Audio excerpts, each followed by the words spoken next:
प्रयत्न करणारे. फक्त सर्वांगाचं कान करा आणि आता अंडरलाईन करा महत्वाच्या शब्दाखाली. मी तेवढ्याच शब्दावरती माझ्या कीर्तनाची परिपूर्णता करतोय. शब्द बारकाने ऐका. जगद्गुरु तुकोबरायांच्या अभंगाचा महत्वाचा शब्द आहे तो म्हणजे तुकोबराय म्हणतात की परमार्थ करणाऱ्या परमार्थिकाने आयुष्यभर परमार्थ केल्यानंतर त्याच्या परमार्थामध्ये नेमका त्याला कोणता लाभ प्राप्त होतोय त्या लाभाची परिभाषा व्यक्त करतात. थोडासा विकू कमी करा दादा थोडासा आणि घेऊन द्या फक्त. शब्द बारकाईने ऐका. अभंगाचा महत्वाचा शब्द आहे तो म्हणजे लाभ नावाचा. पुन्हा एकदा सर्वांनी हा शब्द हृदयावरती कोरा. एवढ्यावरती आपल्याला कीर्तनाची परिपूर्णता करायची. कोणता शब्द? कोणता शब्द? पाठीमाग आमच्या माता भगिनी कोणता? लाभ नावाचा शब्द. आता हा शब्द 11 वाजेपर्यंत विसरू नका. ऐका ऐका आता. परमार्थाची साधना करणारा परमार्थातला परमार्थिक वर्ग असो नाही तर सांसारिक जीवन जगणारा संसारातला सांसारिक वर्ग असो. पुन्हा एकदा द्विरुक्ती द्विशेष स्वीकारतोय बारकाईने ऐका. परमार्थाची साधना करणारा परमार्थातला परमार्थिक वर्ग असो नाही तर सांसारिक जीवन जगणारा संसारातला सांसारिक वर्ग असो दोघंही आपापल्या क्षेत्रामध्ये वेगळ्या भूमिकेतून आपापल्या क्षेत्रामध्ये प्रयत्न करतात. प्रयत्नाची पराकाष्ठा करतात. शब्द बारकाईने ऐका. दोघांचेही प्रयत्न जर का आपण उत्तर शोधण्याचा प्रयत्न केला परमार्थिक परमार्थामध्ये प्रयत्न करतोय आणि सांसारिक संसारामध्ये प्रयत्न करतोय. शब्द बारकाईने ऐका. दोघंही आपापल्या क्षेत्रामध्ये प्रयत्न करतात पण दोघांच्याही प्रयत्नाचा हेतू ध्येय जर का आपण शोधण्याचा प्रयत्न केला तर दोघंही आपापल्या क्षेत्रामध्ये प्रयत्न करतात. ते कशा करता? फक्त वा वा एवढा शब्द विसरू नका. लाभा करता. सांसारिक संसार करतोय लाभा करता आणि परमार्थिक परमार्थ करतोय. आणि काय लाभाशिवाय कुणीही कोणतं कर्म करत नाही आणि कुणीही कोणतं प्रयत्न करत नाही. तर शब्द ऐका. कोणतंही कर्म करण्याच्या अगोदर आणि प्रयत्न करण्याच्या अगोदर काम करण्याच्या अगोदर सर्वप्रथम माझ्या हातामध्ये मला कोणता लाभ मिळेल लाभाची अपेक्षा करतात. आणि लाभ मिळत असेल तरच मनुष्य ते कर्म करतो, ते प्रयत्न करतो, ते काम करतो. अन्यथा कुणीही कर्म करण्याकरता तयार नाही. शब्द बारकाईने ऐका. तुमचा माझा सांसारिक वर्ग आहे. या सांसारिक जीवन जगणारा सांसारिक वर्ग संसारामध्ये प्रयत्न करतोय. जरा सोप्या शब्दामध्ये बोलू का? तुमचा माझा शेतकरी वर्ग आहे. आपण रात्रंदिवस शेतामध्ये प्रयत्न करतोय. प्रयत्नाची पराकाष्ठा करतोय. ऊन वारा पाऊस याचा विचार न करता शेतकरी वर्ग रात्रंदिवस शेतामध्ये खपतोय, प्रयत्न करतोय. पण मला शेवटी उत्तर द्या. शेतकरी प्रयत्न करतोय शेतामध्ये पण शेवटी कशा करतो?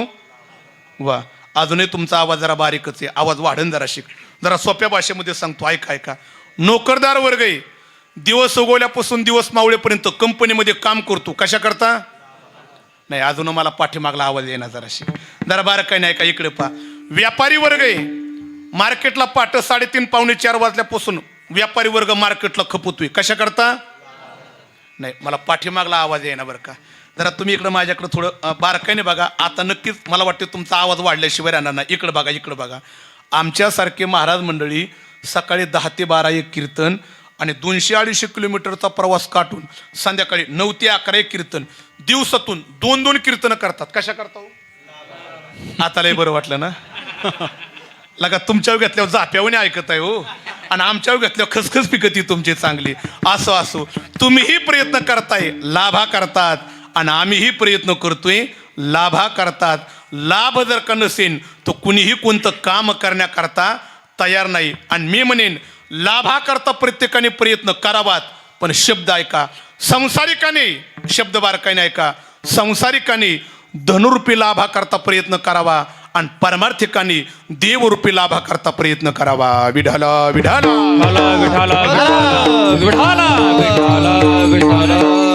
संसारिकाची उंची ठरवायची झाली तर संसारिकाच्या खिशामध्ये पैसा किती याच्यावरती त्याची उंची ठरते. आणि परमार्थिकाची उंची जर का ठरवायची झाली तर परमार्थिकाला परमार्थ करत असताना त्याला देव कुठपर्यंत प्राप्त झालाय याच्यावरती त्याची उंची ठरत असते. म्हणून काय संसारिकाला संसारामध्ये उंची प्राप्त करायची असेल तर धनुरूपी लाभा करतात प्रयत्न करावा. आणि काय संसार करतोय पण खिशामध्ये जर का पैसा नसेल तर महाराज म्हणतात की संसारिकाला काडीची सुद्धा किंमत नाही. अरे किंमत आहे पण कुणाला किंमत आहे? धनवंताला सर्व मान्यता आहे.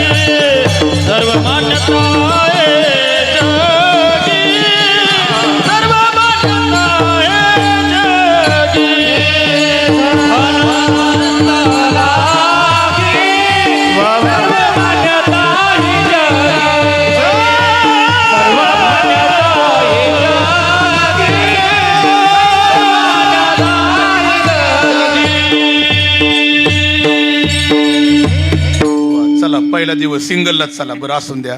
महाराज म्हणतात की संसारामध्ये किंमत आहे ती फक्त पैशावाल्याला किंमत आहे, धनवंता लागी सर्व मान्यता.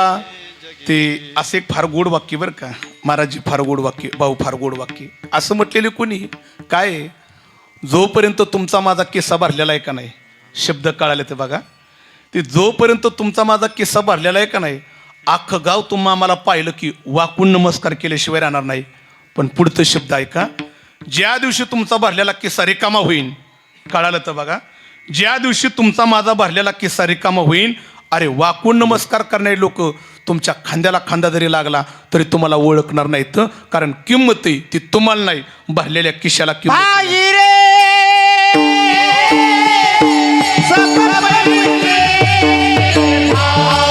क्या बात आहे, वा वा.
टाळी वाजा सर्व निवार. मला वाटते ते कबीरदाजींचं आहे का, तुकडोजी महाराजांचं आहे, कबीरदाजींचा दोहा आहे बरं का. कबीरदाजी म्हणतात सब पैसे के बाई, अरे किंमत आहे ती फक्त पैशाला. आमच्या तुकोबऱ्यांचं प्रमाण आदरणीय महाराज देऊन गेले, धनवंता लागी म्हणून शब्द ऐका. संसारामध्ये किंमत आहे ती फक्त पैशावाल्याला किंमत आहे, म्हणून संसारिकाने प्रयत्न करावा, तो धनरूपी लाभा करतात प्रयत्न करावा. पण शब्द पुढचे थोडे फार कडवट येतात. पैशाला किंमत आहे याचा अर्थ संसारामध्ये पैशाने सगळं मिळते असं काही नाही. पैसा मिळवला पाहिजे, पैशाने किंमत आहे, तुम्हाला आमची उंची वाढते. पण याचा अर्थ असा नाही की पैसा मिळवण्याकरता माणसाने पैसा कसाही मिळवा. ती बरीचशी मंडळी पैशाला किंमत आहे म्हणून पैसा मिळवण्याकरता ते महाराज जे कधी कधी काय काय लोक कोणत्या मार्गाचा अवलंब करतात ते सांगतात ना.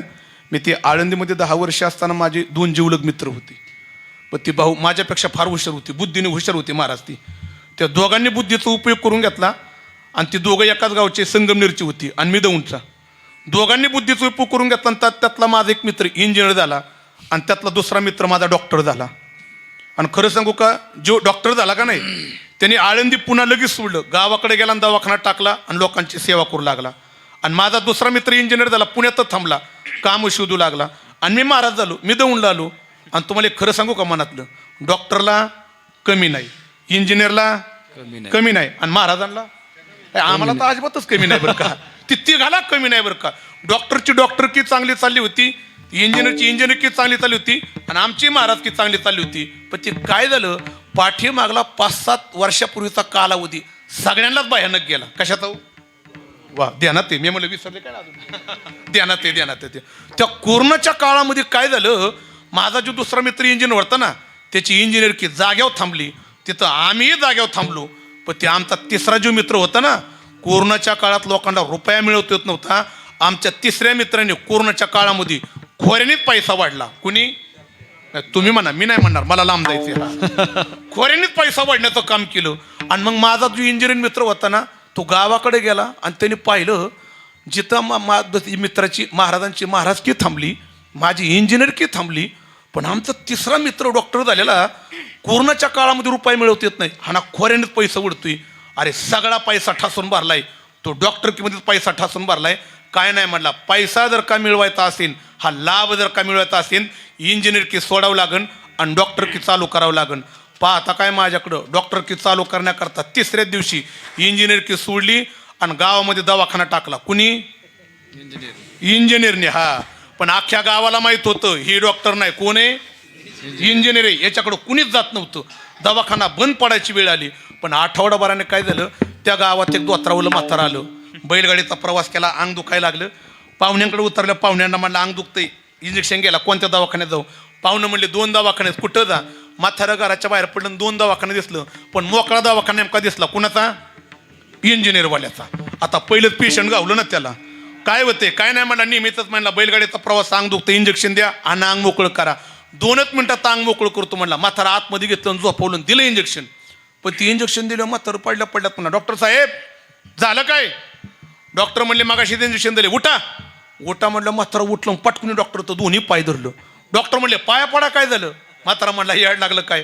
80 वर्ष झालं म्हणला, अंग दुखायला लागलं. आतापर्यंत बऱ्याच डॉक्टरकडे गेलो, पण तुम्हाला पाया पडून सांगतो, ज्या ज्या डॉक्टरकडे गेलो त्यांनी इंजेक्शन दिलं की ती माझी जागा सुजायची, लाल व्हायची, चोळावं लागायची, गाठ यायची. पण पाया पडून सांगतो, 80 वर्षातला पहिला डॉक्टर पाहतोय ज्यांनी मला इंजेक्शन दिलेलं सुद्धा कळलं नाही.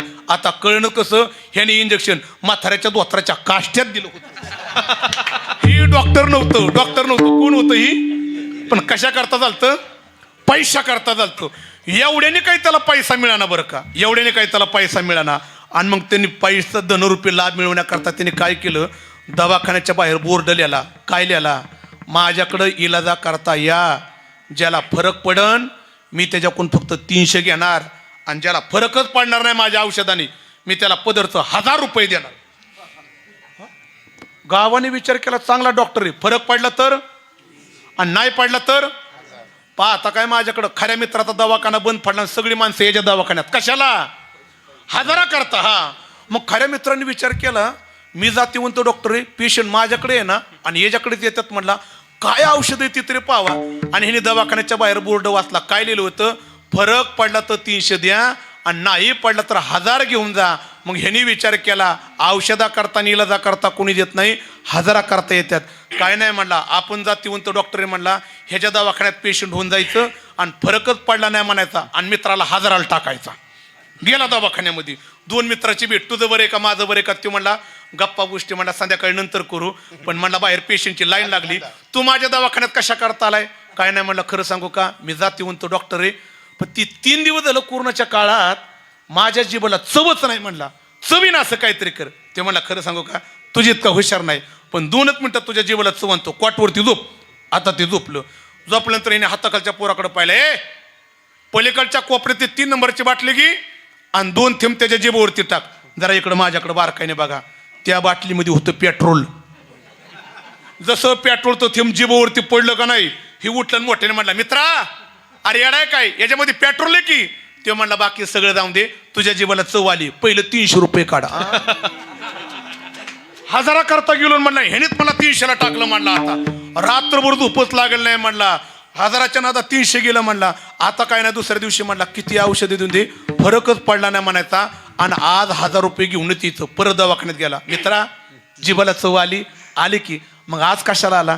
ते म्हणला खरं सांगू का म्हणला, ती कालच्या औषधाचा परिणाम पाठ जरा माझ्या थोडासा बुद्धीवरती झाला. आणि काय झालं ते मला कालचं आठवणात म्हणला, आठवण असं काहीतरी कर, नको काळजी करू, 2च मिनिटात तुला आठवायला होतो, झोप कॉटवरती झोपला. ह्याने परत हाताखालच्या पोराकडे पाहिलं, ए पलीकडच्या कोपऱ्यातली 3 नंबरची बाटली घे आणि 2 थेंब त्याच्या जीवावरती टाक. आता ह्याला कालच माहित होतं त्या बाटलीमध्ये पेट्रोल आहे. ते म्हणला येडाय काय, अरे त्या बाटलीमध्ये पेट्रोल आहे की? आणि ते म्हणला तुला कालचं आठवतंय की? आणि काढ 300 रुपये. आता तर 600 रुपयाला टाकलं म्हणलं. आता तर रात्रभर झोपच लागलं नाही म्हणलं. आता काय नाही म्हणलं, किती मित्रांनी औषधं देऊन दे, फरक पडला नाही म्हणायचा आणि 1000 घेऊनच यायचं. तिसऱ्या दिवशी परत दवाखान्यात. मित्रा जीवाला चव आली आठवतंय? मग आज कशाला आला? काय नाही रे म्हणला, ती पहिल्या दिवसाचा औषधाचा परिणाम आज सकाळ 6 वाजल्यापासून जरा डोळ्यावर झाला आणि मला पुढचं दिसना असं काहीतरी कर, नको काळजी करू, 2च मिनिटात तुला दिसायला होतं, कॉटवरती झोप. 2-3 बाटल्या डोळ्यामध्ये सोडल्या, पण ह्याला सगळं दिसायचं, पण डोळं चोळून म्हणायचा, ए मला काहीच दिसत नाही. 2-3 बाटल्या डोळ्यात सोडल्या. शेवटी मित्र वैतागला. ते म्हणला, ए माझ्या दवाखान्याचा नियम आहे, फरक पडला तर 300 घेतो आणि नाही पडला तर 1000 देतो. दिसायला काय माझ्या औषधाने तुला फरक पडला नाही, आता मला तुला 1000 द्यावा लागते. तसे ह्याला तुकड्या फुटल्या 1000 मिळणार आहेत. पण त्यांनी खिशामध्ये हात घातला, ती एवढं हुशार होतं, त्यांनी खिशात हात घातला, 1000ची नोट नाही काढली, 100ची नोट काढली आणि याच्या हातावर टेकावली.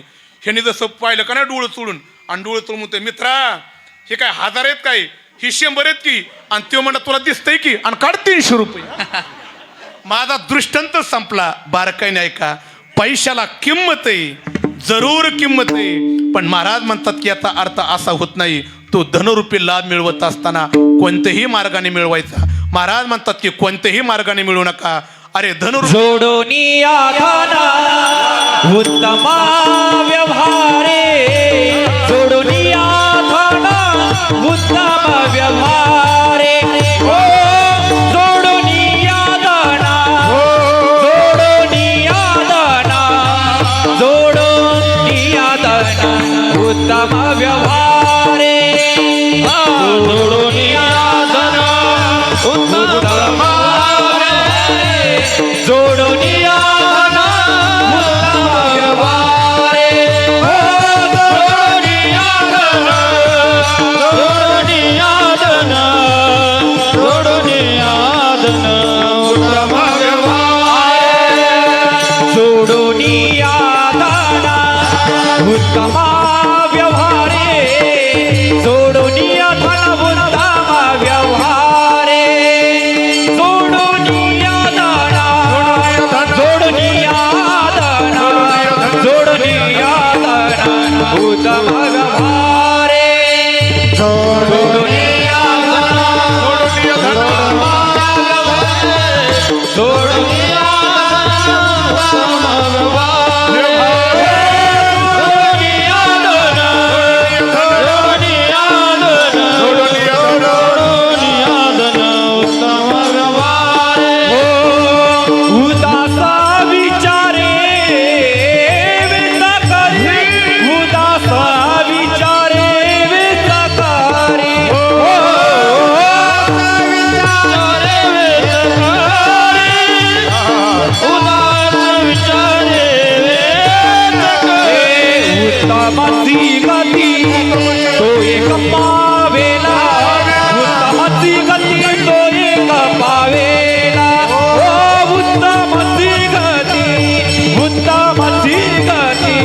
जगद्गुरु तुकोबरायांचं हे प्रमाण आहे ना, एवढं गोड प्रमाण आहे की संसारिकांनी संसारामध्ये धनरूपी लाभाकरता प्रयत्न करत असताना तुकोबराय म्हणतात, तुमच्या माझ्या घरामध्ये येणारा पैसा हा उत्तम योग्य मार्गाचा पैसा असावा. बरं का, थोडंसं कोणी वाईट वाटून देऊ नका. आज समाजामध्ये फार मोठी शोकांती काय बरं का, लोक पैशाला किंमत आहे म्हणून याचा अर्थ आपल्या घरामध्ये आपण पैसा कशा प्रकारचा आणतोय आज समाजामध्ये लोक विचार करण्याकरता तयार नाहीत. आज 99% समाजाची ही शोकांतिका आहे. जगद्गुरु तुकोबराय म्हणतात की जोडून या धन, पैशाने तुम्हा आम्हाला किंमत मिळते. म्हणून बरीचशी लोक आपल्या घरामध्ये आणणारा पैसा, वाईट वाटलं तरी चालेल ना, बरीचशी लोक आपल्या घरात आणणारा पैसा हा अधर्माचा पैसा, पापाचा पैसा, भ्रष्टाचाराचा पैसा आणि दुसऱ्याच्या माना मुरगळून पैसा घरात आणतात. आणि अशा लोकांची फार मोठी शोकांतिका आहे. जी लोक आपल्या घरामध्ये पापाचा, भ्रष्टाचाराचा, अधर्माचा आणि दुसऱ्याच्या माना मुरगळून पैसा घरामध्ये आणतात. आणि या लोकांची फार मोठी शोकांतिका, ही लोक पापाचा पैसा घरात आणतात आणि त्या पापाच्या पैशाने घर बांधतात आणि घर बांधून घराची वास्तूक शांती घालतात. कशा करता? घरातल्या लोकांना क्षमा मागतो एवढ्या वाक्या करता. पापाच्या पैशांनी घर बांधलं आणि घराची किती मोठी वास्तूक शांती घातली, आणि घर बांधत असताना वास्तुशास्त्रानुसार कसंही घर बांधा, पापाच्या पैशाने बांधलेलं घर, त्या घरामध्ये भलेही वास्तुशास्त्रानुसार ईशान्य दिशेला जरी तुम्ही देव ठेवला, पण पापाच्या पैशाचं घर आहे, तो ईशान्य दिशेचा देव तुमच्या घराचं खऱ्या अर्थाने वाटोळ केल्याशिवाय राहणार नाही. आग्नेय दिशेला आग्ने जरी ठेवला, अरे तोच आग्ने तुमच्या घराला आग लावल्याशिवाय राहणार नाही. आणि वायव्य दिशेला वायू जरी ठेवला, अरे तोच वायू तुमच्या घरामध्ये वावटळ आणल्याशिवाय राहणार नाही. का? कारण तुमच्या घरात आलेला पैसा हा पापाचा पैसा आहे, भ्रष्टाचाराचा पैसा आहे, अधर्माचा पैसा आहे. मग तुकोबाराय म्हणतात की पैशाला किंमत आहे, घरामध्ये पैसा आलाच पाहिजे, धनरूपी लाभाला किंमतच आहे. पण महाराज म्हणतात की याचा अर्थ असा नाही की पापाचा पैसा घरात आणायचा नाही. महाराज म्हणतात की पैसा घरात आणा, पण जोडून या धन उत्तम व्यवहारे.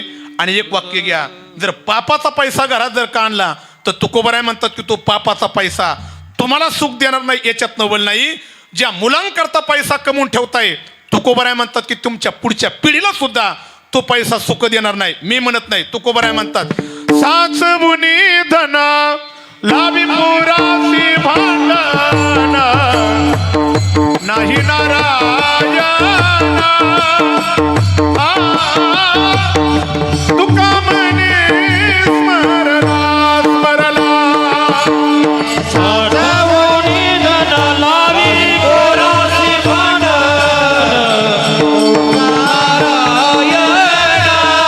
नारायण. तुका साचवुनी धन लावी पुरासी भांडण नाही नारायण. तुका म्हणे स्मरला.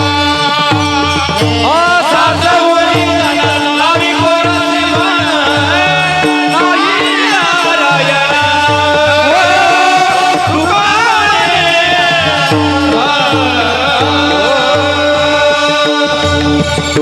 गाथेतलं तुकोबाऱ्यांचं फार गोड प्रमाण आहे. एवढं प्रमाण माझ्या कीर्तनातून घरी घेऊन जा. पापाचा पैसा घरात आणला, तो धनरूपी लाभ तुम्हाला तो सुख देणारच नाही, पण ज्या पोरांना डोळ्यासमोर ठेवून पैसा कमवलाय, तुकोबाराय म्हणतात की तुमच्या पुढच्या पिढीला सुद्धा तो पैसा सुख देणार नाही. साचवुनी धन लावी पोरासी भांडण. तुकोबाराय म्हणतात की त्या पैशा करता तुमची पोरं भविष्यात पैशाकरता भांडणं खेळल्याशिवाय राहणार नाहीत. मग धनरूपी लाभाला किंमत आहे. तुकोबाराय म्हणतात की अधर्माचा पैसा घरात आणू नका, पैसा आणा पण उत्तम व्यवहारी.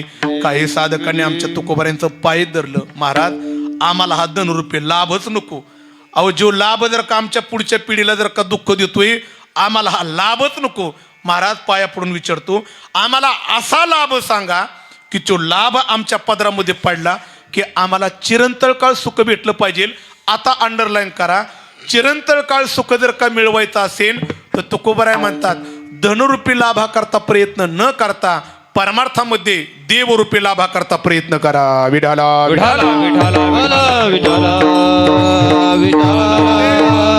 काही साधकांनी तुकोबारायांना विचारलं, महाराज धनरूपी लाभ आम्हाला दुःख देतोय, पण तुम्ही म्हणताय की परमार्थामध्ये देवरूपी लाभ चिरंतन काळ सुख देतोय, पण तो देवरूपी लाभ मिळवण्याकरता आम्ही काय करावा? वाक्य बारकाईने नाही का, त्याच्याकरता पहिल्यांदा संसाराची पेट सोडा आणि परमार्थाच्या पेटीत या. जी लोकांनी संसाराची पेट सोडली आणि परमार्थाच्या पेटीत आली, महाराज म्हणतात की त्यांना देवरूपी लाभ मिळाला. पण काय, परमार्थाच्या पेटीत देवरूपी लाभ आहे, पण तो लाभ मिळवण्याकरता आपल्याला कधी कधी परमार्थाच्या पेटीत संतांच्या दुकानात जायचे. कारण जी लोक परमार्थात आली आणि संतांच्या दुकानात गेली, पण संत काय करतात? महाराज म्हणतात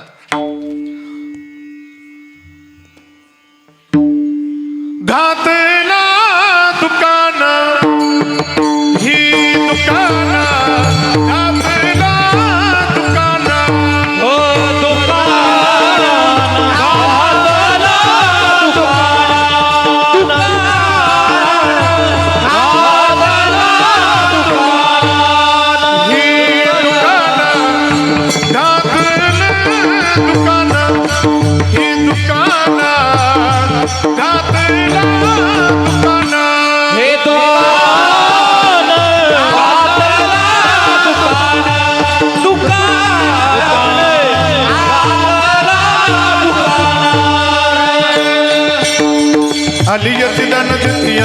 दान देती आलियाचे दान देती आलियाचे दान देती आलियाचे दान देती आलियाचे दान संत उदारा उदारा उदारा संत उदारा उदारा उदारा देती आलियाचे दान देती आलियाचे दान देती आलियाचे दान देती आलियाचे दान देती आलियाचे दान देती आलियाचे दान संत उदारा उदारा उदारा रे संत उदारा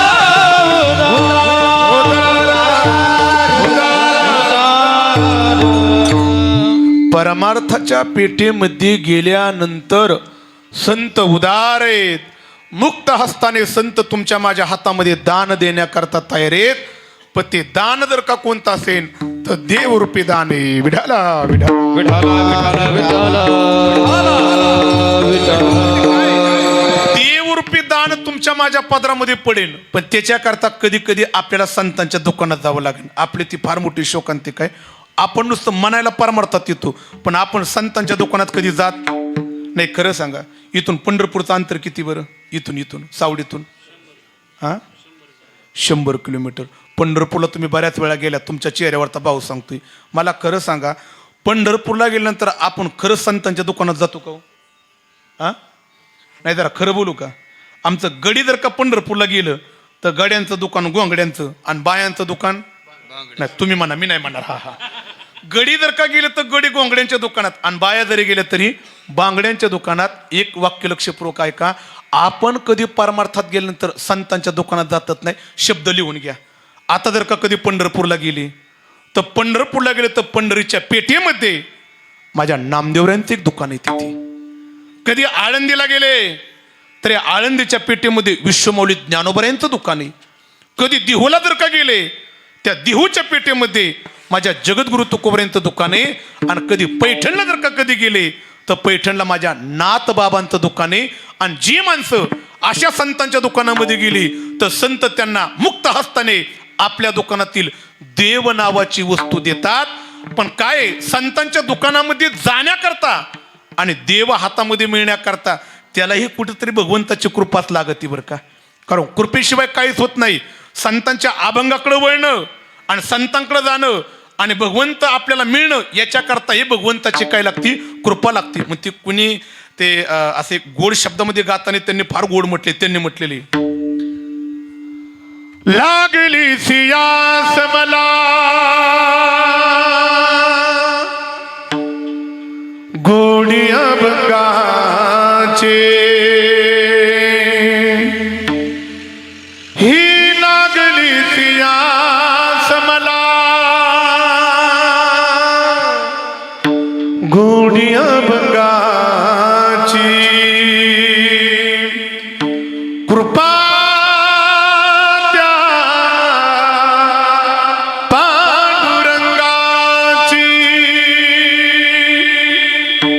कृपा त्या पांडुरंगाची. परमार्थामध्ये संतांच्या अभंगाकडं मन वळण्याकरता आणि संतांच्या दुकानामध्ये जाण्याकरता परमार्थामध्ये कुठेतरी तुमच्या माझ्यावरती भगवंताची कृपाच लागती. जोपर्यंत कृपा होत नाही तोपर्यंत संतांचे अभंग आवडत नाहीत आणि संत आवडत नाहीत. पण संतांच्या दुकानामध्ये जायचंय त्याच्याकरता कुठेतरी आपल्यावरती भगवंताची कृपा पाहिजे. आणि थोडीशी जरी कृपा झाली, संतांच्या दुकानात गेलं आणि मग मात्र संत तुमच्या माझ्या हातामध्ये काय देतील? देव देतील. पण काय, आपण संतांच्या दुकानात कधी जातच नाही. कारण आपल्याला संतही आवडत नाही, आपल्याला परमार्थही आवडत नाही, आपल्याला देवही आवडत नाही आणि आपल्याला भजनही आवडत नाही. ते महाराजजी, मला वाटते ती तुकडोजी महाराजांचं पद असावं. मला वाटते तुकडोजी महाराज म्हणतात की माणसाला परमार्थ आवडत नाही, देव आवडत नाही, काहीच आवडत नाही. मग महाराजांनी त्याच्याकरता एक अत्यंत कडवट शब्द वापरल्यात. ज्यांना परमार्थ आवडत नाही, देव आवडत नाही त्यांच्याकरता ते मला थोडी संदिग्ध भाव नाही. ती तुकडोजी महाराजांचं का कबीरदासजींचंही पण शब्द फार गोड आहेत. ज्यांना परमार्थ आवडत नाही, देव आवडत नाही त्यांना त्यांनी म्हणावं. पण काय म्हणावा? आई रे ही बेईमान दुनिया आई रे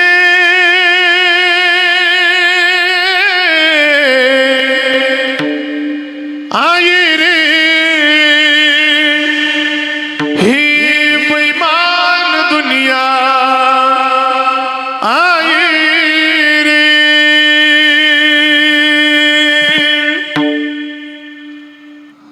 साधु संत को कोई न माने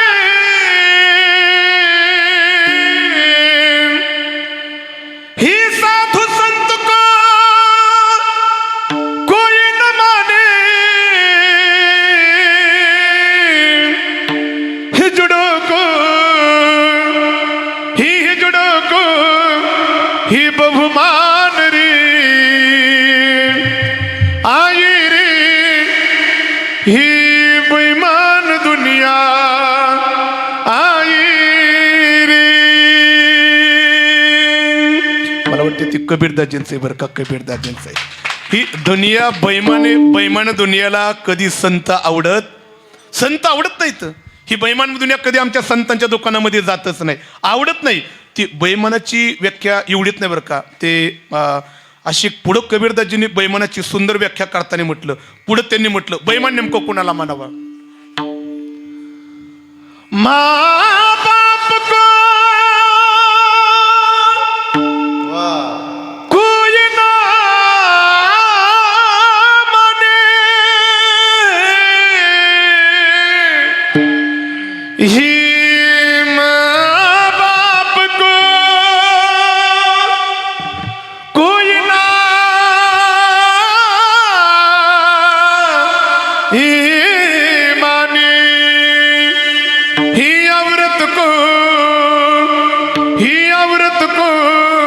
ही बहुमान रे आई रे बेईमान दुनिया आई रे बेईमान दुनिया आई रे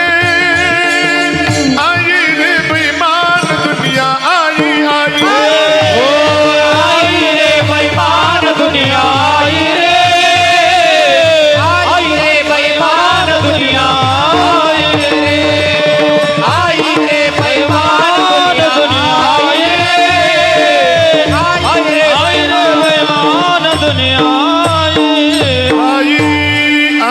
रे बेईमान दुनिया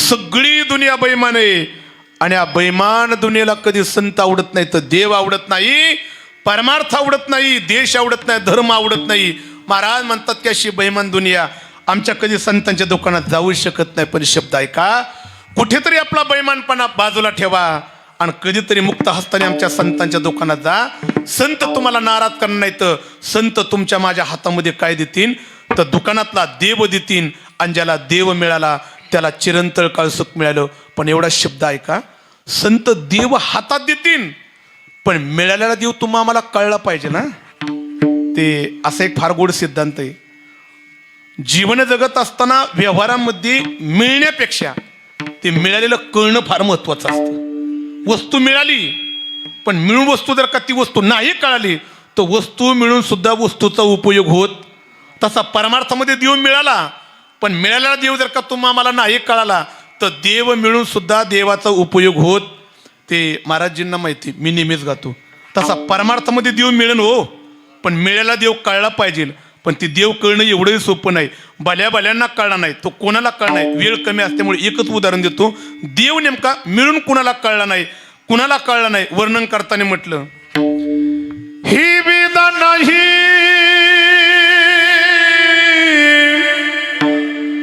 हरी नाही गणला वेदा नाही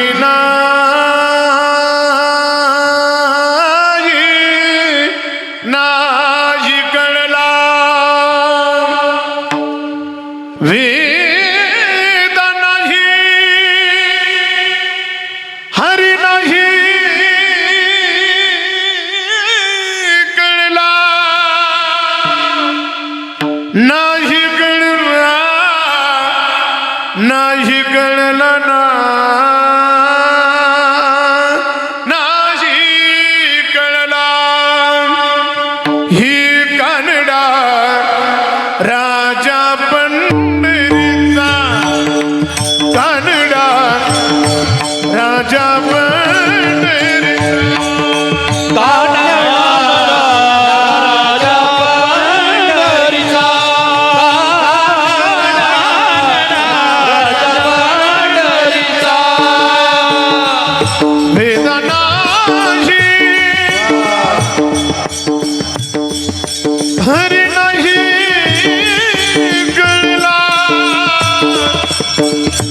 ही कानडा माझ्या वेदा नाही नाही कळला वेदा नाही नाही कळला नाही नाही कळला नाही वेद नाही नाही कळला ही नाही कळला नाही कळला नाही कळला वेद नाही नाही गेला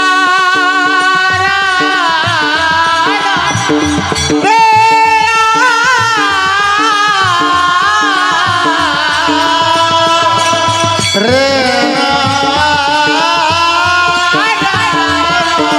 क्या बात है रे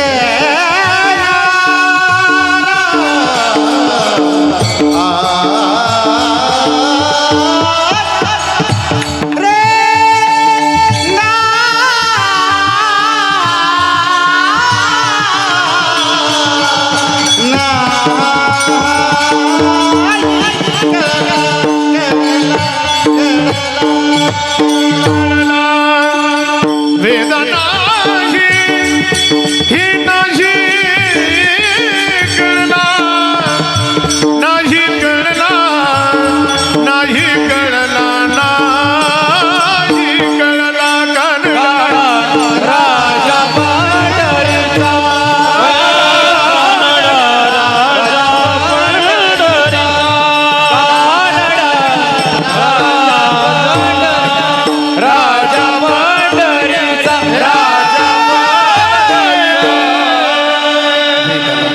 वेदाला ही माझा भगवान परमात्मा ते वा वा बास नका नका काळाना बिंबीच्या देटा पुसून गायले एवढं कळलं तरी बाद झालं हा, एवढं कळलं तरी बाद झालं ती बऱ्याच वेळा अशी शोकांतिक होते आम्ही बिंबीच्या देटा पुसून गातो पण काय काय गणित असं आमच्याकडे बघत असं त्यांनी डोळं वाटरून पाहिलं वाटतं मांडवी फेटा टाकून पळून जावा कधी कधी कधी ते आत्ताच महाराज मी चैत्र महिन्यामध्ये ते जामखेडच्या पुढे एक मी कीर्तन केलं ते महाराज मी ती बिंबीच्या देटा पुसून गात होतो पण ती एक जण माझ्या पुढे बसलो होतो मी गाया लागलो की माझ्याकडे असंच बघायला लागलो हे मला वाटलं ह्याला गाणं आवडत नाही कारण मी गाणंच बंद करून टाकलं महाराज तिथून पुढं आणि मी त्याच्याकडे बघूनच सगळं कीर्तन सांगितल्यानंतर ते माझं कीर्तन झालं मी फेटा काढला आणि म्हणजे त्याला लय कळतं म्हणून त्याच्या पाया पडावं मी फेटा काढून तिकडून निघालो 5-25 माझ्या पाठीमागं पुरं म्हणले महाराज काय करताय काय नाही म्हणलं त्याला बघून कीर्तन सांगितलं त्याच्या पाया पडतो मला म्हणले महाराज त्याला बघून सांगितलं का त्यालाच म्हणलं महाराज ती बहिर रे तर काय अशा बहिऱ्यांच्या पुढे काय डोके आपटायचे कधी कधी म्हणजे कधी कधी हे सुद्धा कळणं फार महत्वाचं असतं त्याच्यामध्ये महाराज म्हणतात की वेदाला सुद्धा भगवान परमात्मा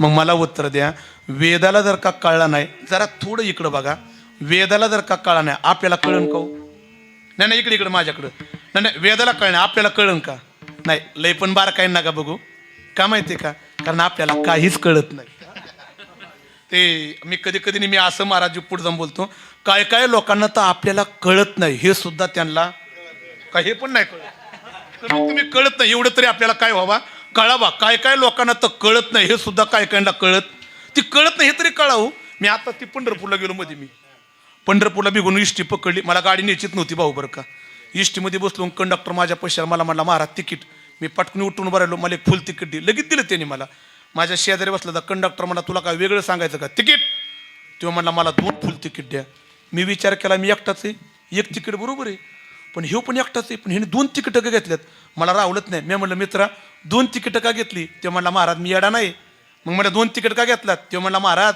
इष्टीत एखादं तिकीट हरवलं तर दुसरं दाखवायला असावा ते काय लोकांना कळत नाही हे सुद्धा त्यांना आणि मग मला रावडत नाही मी म्हणलं मित्रा एखादं तिकीट हरवलं तर दुसरं दाखवायला असावा म्हणून 2 तिकीटं घेतली आणि मी म्हणलं तुझी 2ही तिकीट हरवल्यावर ते म्हणला येडाय काय महिनाभराचा पास माझ्या खिशातही म्हणला काय लोकांना आपल्याला कळत नाही हे सुद्धा त्यांना कमीत कमी आपल्याला कळत नाही एवढं तरी आपल्याला कमीत कमी कळावं बरं का परमार्थामध्ये देव नाही कळला तरी चालेल पण मला देव कळत नाही एवढं तरी आपल्याला कळावा पण काय काय लोकांना देव कळत नाही हे सुद्धा त्यांना कळत नाही. म्हणून परमार्थामध्ये सर्वप्रथम तुमच्या माझ्या हातामध्ये देव नाही कळला तरी चालेल, पण ज्यावेळी देव तुम्हा आम्हाला मिळाला ते मिळाल्यानंतर तरी देव तुम्हा आम्हाला परमार्थात कळाला पाहिजे. आणि ज्याला कळाला त्याचाच परमार्थ सफलतेला गेला. पण महाराजांना विचारलं, महाराज मग असा देव मिळून सुद्धा कळणं महत्वाचं आहे, पण देव आम्हाला कोण सांगेन व कसा आहे ते ऐका ऐका. याच्याकरता देव जाणून घेण्याकरता परमार्थात आल्यानंतर चांगल्या लोकांचं ऐका. कुणाचं? वा वा शब्द ऐका. कुणाचं ऐका? ते कुणाचं ऐकू नका. आपण आयुष्यभर परमार्थ करतो ना आपला परमार्थ सफलच होत नाही का? आपण चांगल्या लोकांचं ऐकतच नाही. ते कुणाचं पण ऐकू नका. जरी ऐकायचं झालं तरी त्याला ऐकणारा कुठेतरी मर्यादा ठेवायच्या. ते असे कुणीतरी फार गोड वाक्य बोललेले, कुणाचं कुठपर्यंत ऐकायचं आणि त्या कानानं सोडून द्यायचं, पण कुणाचं ऐकून हृदयामध्ये उतरायचं बारकं नाही का? कुणाचं कुठपर्यंत ऐकायचं असं म्हटलेले. घराचं काम पूर्ण होईपर्यंत इंजिनियरचं ऐकायचं. बरोबर आहे का चुकीचं आहे? बरोबर आहे ना? शरीरातला रोग बरा होईपर्यंत वा, कोर्टातली केस संपेपर्यंत वा, प्रवास संपेपर्यंत वा, कीर्तन संपेपर्यंत वा वा. पाय कुठे तुमचं सगळ्याचं? हां, बारकाईने ऐका, परत एकदा ऐका. घराचं काम पूर्ण होईपर्यंत इंजिनियरचं ऐका. शरीरातला रोग बरा होईपर्यंत डॉक्टरांचं ऐका. कोर्टातले केस संपेपर्यंत वकिलाचं ऐका. प्रवास संपेपर्यंत ड्रायव्हरचं ऐका. अरे कीर्तन संपेपर्यंत महाराजांचं ऐका. पण ज्याला खरंच आयुष्याचं कल्याण करून घ्यायचे त्यांनी फक्त ज्ञानोबा तुकोबाऱ्यांचं ऐका. तुमचं माझं कल्याण झाल्याशिवाय राहणार नाही. आणि ज्यांनी परमार्थामध्ये ज्ञानोबा तुकोबाऱ्यांचं ऐकलं अशांनाच परमार्थामध्ये फक्त देव कळाला. आणि ज्यांना देव कळाला त्यांना चिरंतळ काळ सुख मिळालं.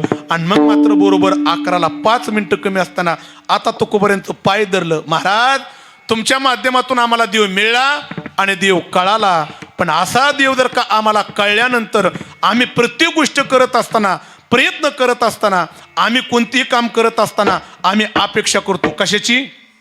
वा वा, हा शब्द ध्यानात ठेवायचा. कशाची? लाभाची. महाराज असा परमार्थामध्ये प्रयत्न केला, देव मिळाला, देव कळाला, पण आम्ही लाभाकरता प्रयत्न करतोय. पण असा देव जर का आम्हाला मिळाला तर आम्हाला परमार्थामध्ये लाभ कोणता मिळेल? त्या लाभाची परिभाषा अभंगाच्या पहिल्या चरणामध्ये.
कुमार जय जय जय जय जय जय जय जय जय जय जय जय जय विठोबार फुमाई बार कुमार विठोबार फुमाई बार कुमार